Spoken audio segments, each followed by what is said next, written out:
Hello there, I'm another Magento dev and welcome to another video.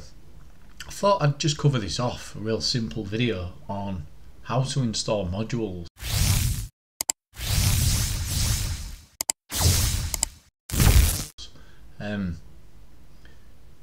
It's not a question I get a lot, it's a conversation I have with beginners or inexperienced Magento developers or people just, trying, and it's a little bit, I think there's a little bit of confusion around how to install a module and what's, it's more the question you get asked of what's the best way to install a module, or and actually it's sometimes the inverse of that. It's for example, someone installs a module in the app code folder and I think they inherently think that's bad or hacky or something because the person installing the module obviously knows about Composer, maybe they're not comfortable with it and they'll put it in there, and I've had conversations with less experienced Magento devs or just clients who'll say I've heard that you shouldn't, I heard that you shouldn't, because some other dev has said you shouldn't install modules from a zip file. You shouldn't.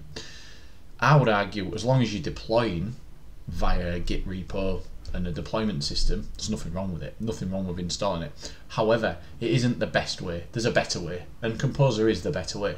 And if the extension company or the module creators have a packagist and make their upgrades and their extension available on Composer, go with that.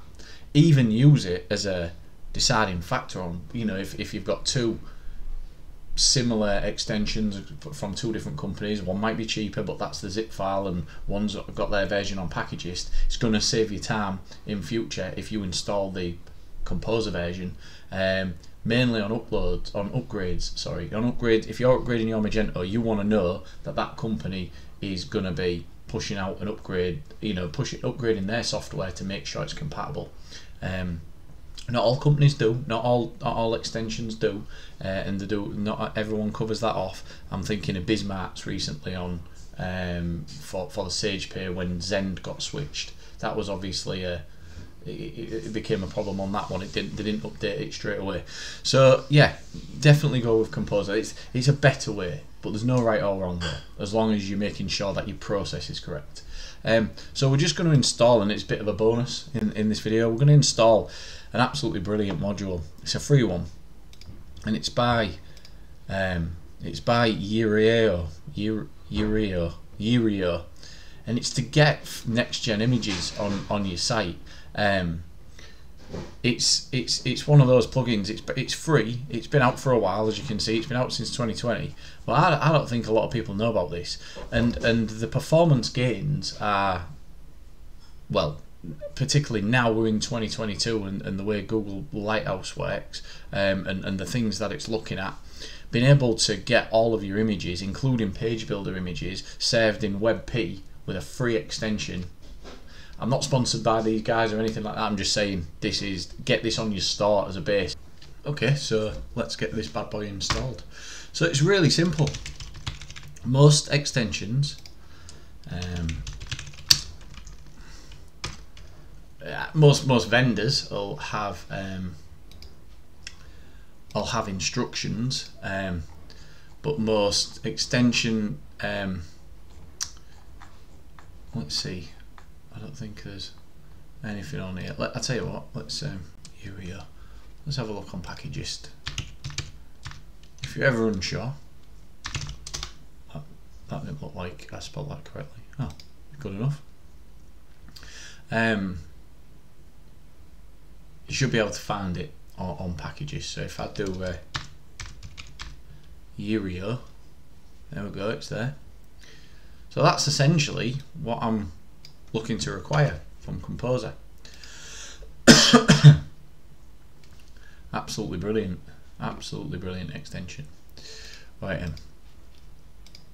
so jump back into your terminal, Composer require. So obviously it's dead simple, but I'm gonna talk through this. So basically go get the extension,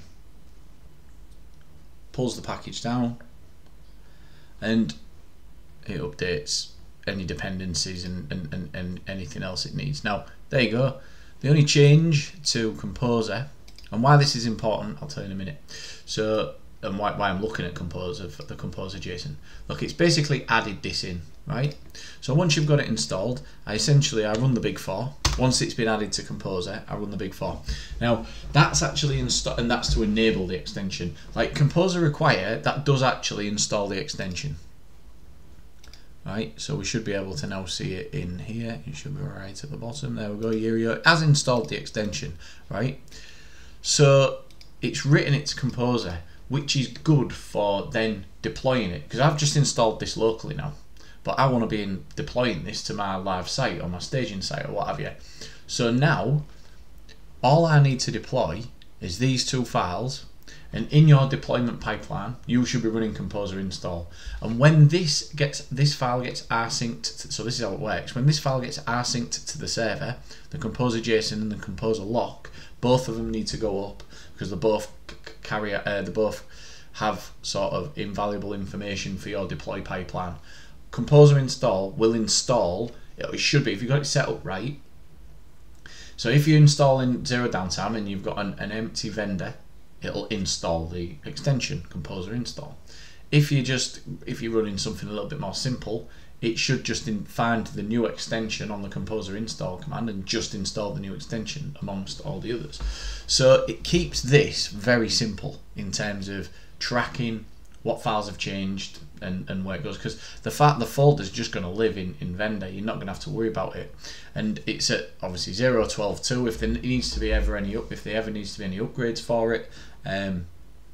Composer update is going to go and get the new package as well. So, and it's going to be easy to update through Composer. So those are the benefits. Excuse me. Those are the benefits of installing modules through Composer. So I'm just going to wait for this to install, and essentially what we're looking for this one is that my images then get saved in this format. So if we've got a backup, we've got the webp where the browsers, you know, where it's sort of where it's allowed, what browsers it's allowed, but we just need to wait for it to deploy. In fact, if I refresh my home page now, it might take a second because I've got it in developer mode. But let's have yep, there it is. Now we can see their webp images because look how sharp they are. So there we go, webp image, automatic, as simple as that. Great extension, go get it for your store. It's gonna help you with page speed. I'm gonna go into more detail on the page speed stuff with Luma theme, probably in one of my live streams soon, and compare. Well, I'm going to run some tests and show you, compare between lazy loading images, webp images, and so obviously the pros and cons of each. But yeah, I'm firmly in the webp camp at the minute until Google change their mind. Good old Google. Right, see you soon. I hope that's been useful. Any questions, bang them in the comments. If you like videos like this, give us a like, subscribe to my channel, that'll be great. I'll see you in the next one.